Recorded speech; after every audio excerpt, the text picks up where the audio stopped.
नमस्ते। बेधड़क खबर की खास चुनावी पेशकश बेधड़क चुनाव एक्सप्रेस को लेकर हम छपरा में हैं। छपरा के अलग अलग जगहों पर जा रहे हैं, बिहार के अलग अलग जगहों पर जा रहे हैं और ये छपरा ज़िला है जहां पर हम आए हुए हैं।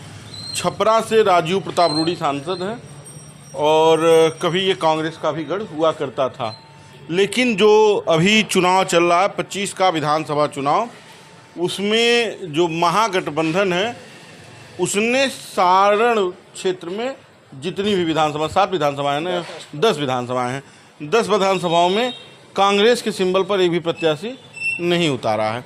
हमारे साथ कांग्रेस के जिलाध्यक्ष और उपाध्यक्ष दोनों लोग मौजूद हैं। इन लोगों से बातचीत करेंगे। क्या राजनीतिक समीकरण है? कांग्रेस जो फिर रिफॉर्म करना चाहती है, वो देश में सरकार बनाना चाहती है, उसे बिहार में ही बड़े कसमकस से गुजरना पड़ा है। हरीश यादव जी हैं, जिलाध्यक्ष हैं, और धर्मेंद्र कुमार धर्म जी हैं जो कांग्रेस के जिला उपाध्यक्ष हैं। पहले तो आप दोनों लोगों का स्वागत है। और पहला सवाल ये कि इतना संघर्ष है, वोट चोर गद्दी छोड़ का नारा है, राहुल गांधी पद यात्रा कर रहे हैं और सारण की 10 सीटों में एक प्रत्याशी भी आपको नहीं मिला लड़ाने के लिए। पूरे हिंदुस्तान में कांग्रेस पार्टी ही ऐसी पार्टी है जो अपने सुविधाओं और अपने देश के लिए कुर्बानी दी है।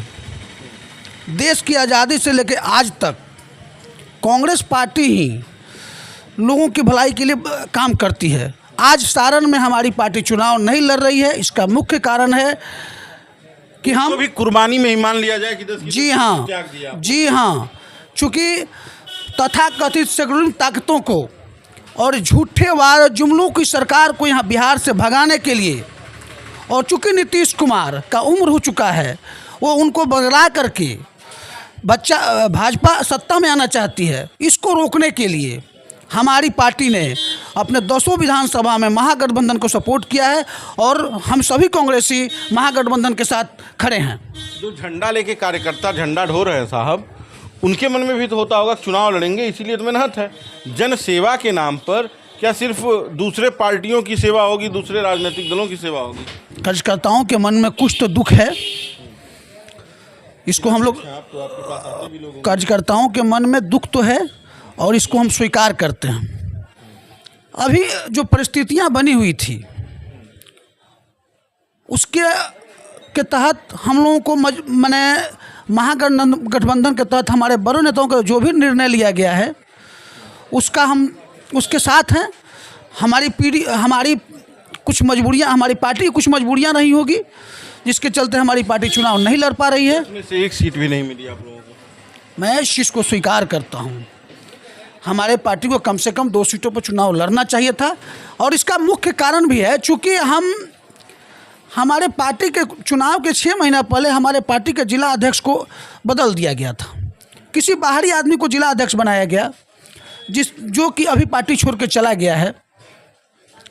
उसके चलते मैंने उनके पार्टी के में आने के कारण हमारे पार्टी में कुछ कमजोरियां नहीं होगी। पुराने कांग्रेसी कुछ नए अध्यक्ष की दूरी बना कर रखिए। हम उतना अपने कांग्रेस पार्टी को सारण में उतना मजबूत नहीं कर पाए, जिसके कारण हम लोगों को चुनाव लड़ने का मौका नहीं मिल पाया।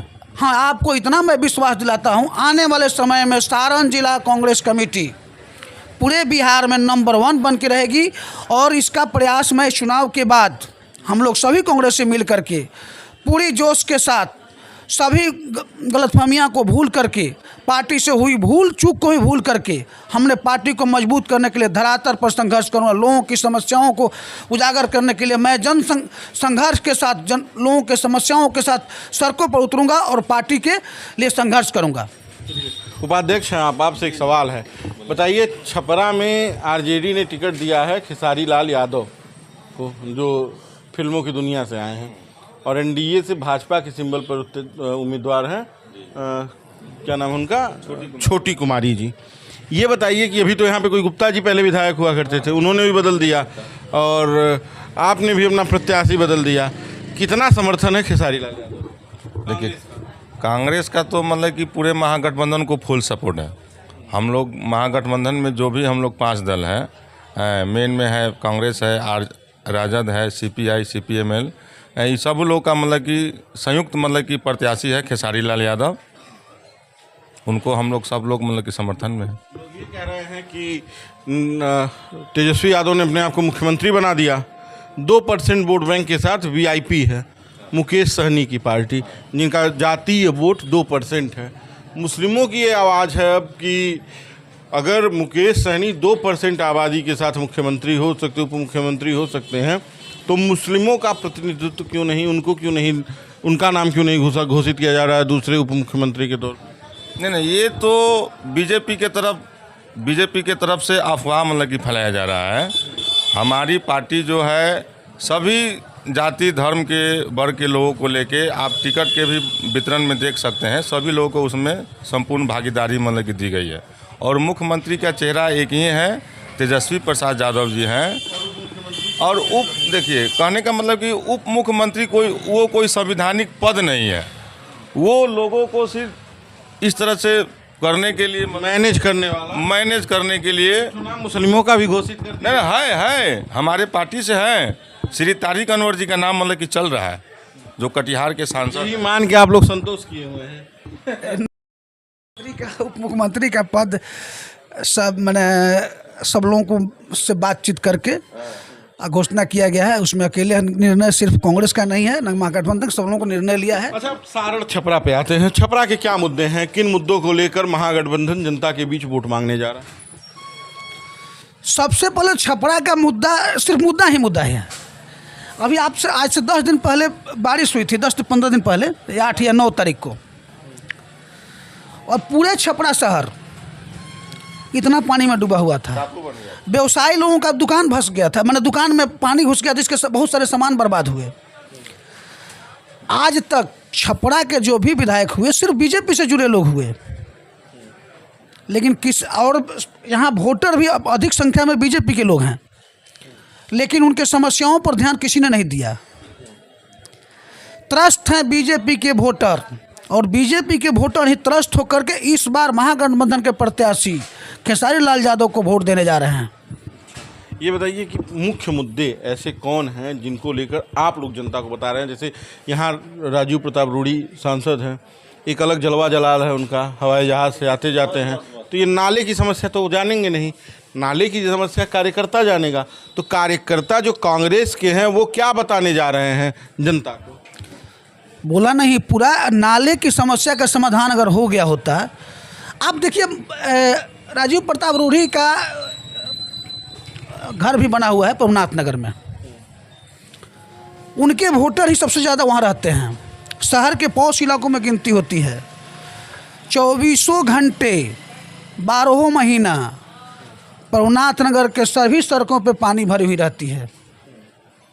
यहाँ के सांसद हैं, केंद्र में मंत्री भी रहे हुए हैं, लेकिन आज तक उन्होंने पवनाथ नगर और छपरा के बारे में कुछ नहीं सोचा। हाँ, उन्होंने कभी कहा था कि कुछ एक दिन हमने सुना था उनका कि जो छपरा में नहीं रहते हैं वहीं छपरा की बुराई करते हैं।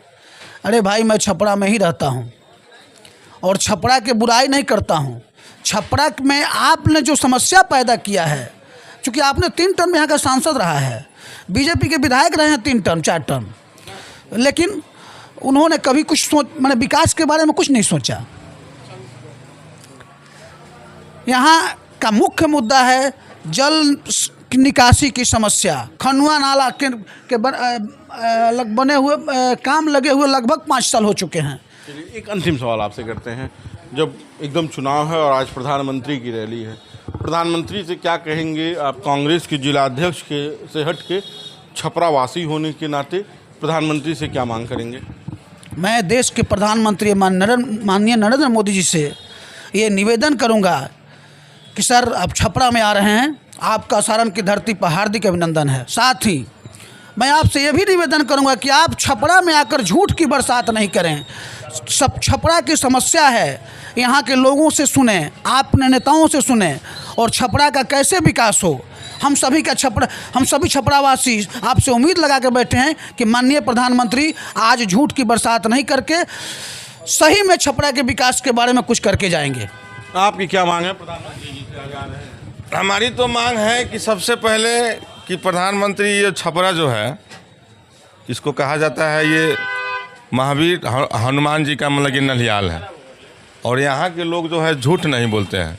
कम से कम आदरणीय प्रधानमंत्री नरेंद्र मोदी छपरा आ रहे हैं तो कम से कम आज कुछ झूठ ना बोले, आज झूठ ना बोले। झूठ बोले अगर प्रधानमंत्री चले जाएंगे तो फिर इतिहास भी तो टूट जाएगा। नहीं वो आज नहीं बोलेंगे, आज कुछ करके जाएंगे। देखिए, ये आज हम लोगों के लिए कुछ उम्मीद है हम लोगों को उनसे। बिहार की जो धरती है लोकतंत्र की जननी है, यहीं से आज़ादी की भी लड़ाई की शुरुआत हुई थी। गांधी जी यहीं पर आए थे। कम से कम सारण की जनता को कम से कम वो कुछ नया दे के जाएं जो झूठा ना हो, फ्लॉप नहीं हो। उन्होंने बहुत बोला था शहर को हम कोटियो बना देंगे, टोक्यो बना देंगे, लेकिन कुछ नहीं हो पाया। यहाँ का सारण का मुख्य मुद्दा है सफाई और मतलब कि स्वास्थ्य। सफाई की लचर व्यवस्था है, स्वास्थ्य की भी लचर व्यवस्था है। ये दोनों मांग है। प्रधानमंत्री जी को आप लोगों ने असमंजस में डाल दिया। नहीं, हमारा मुख्य बोलेंगे क्या? हमारा मुख्य मांग यह है कि कम से कम माननीय मोदी जी कम से कम 50 फैक्ट्रियां आपने गुजरात में लगाया है, तो कम से कम हमारे बिहार और छपरा में एक फैक्ट्री लगाने का प्रयास जरूर कीजिए। यहाँ ज़मीन भी उपलब्ध है, सब कुछ उपलब्ध है। और आपसे यही उम्मीद है कि हमारे बिहार के युवा बेरोजगार नौजवान अब बाहर नहीं जाएं और यहीं छपरा में ही एक आ रहे हैं, तो एक फैक्ट्री की मांग मैं ज़रूर करता हूं। और मुझे उम्मीद है कि प्रधानमंत्री जी आज छपरा के बिंटोलिया या किसी और जगह पे फैक्ट्री लगाने का काम जरूर करेंगे, इसकी घोषणा जरूर करेंगे। चलिए, धन्यवाद। मैं आपके मीडिया के माध्यम से सर को, आदरणीय प्रधानमंत्री जी को याद दिलाना चाहता हूं कि पिछली दफ़ा उन्होंने जब आए थे चुनाव में, लोकसभा के चुनाव में, तो यहाँ पर मोटन फैक्ट्री और मनहौरा चीनी मिल हुआ करता था। उन्होंने जब लोकसभा के लिए जब वोट मांगने आए थे यहाँ के सांसद राजीव प्रताप रूढ़ी जी के लिए, तो उन्होंने बोला था मैं अगली दफ़ा जब आऊँगा तो इसी चीनी मिल के फैक्ट्री से, हाँ ये मतलब मनहौरा में है, वो सब मतलब ख़त्म हो गया है। तो उन्होंने अपना वादा किया था कि मैं अगली बार जब आऊँगा तो इसी चीनी मिल की फैक्ट्री के चीनी से मैं चाय पीऊँगा। हाँ, कृपया कम से कम आप लोग इस वादे को उनको जरूर मतलब याद दिलाएंगे। आप लोगों ने असमंजस में डाल दिया है। ये कांग्रेस के कार्यकर्ता है, तो इनका काम भी था प्रधानमंत्री को फंसाना, तो इन लोगों ने कह दिया झूठ मत बोलिए, फंसा तो दिया प्रधानमंत्री को आपने। आज झूठ नहीं बोलेंगे। हाँ, और ये कह रहे हैं कि वो अपने इनके कहने पे खरे उतरेंगे। अब देखना है प्रधानमंत्री जी आज क्या वादा करके जाते हैं छपरा को और क्या कह के जाते हैं। पुराने वादे पर तो बात बेमानी होगी।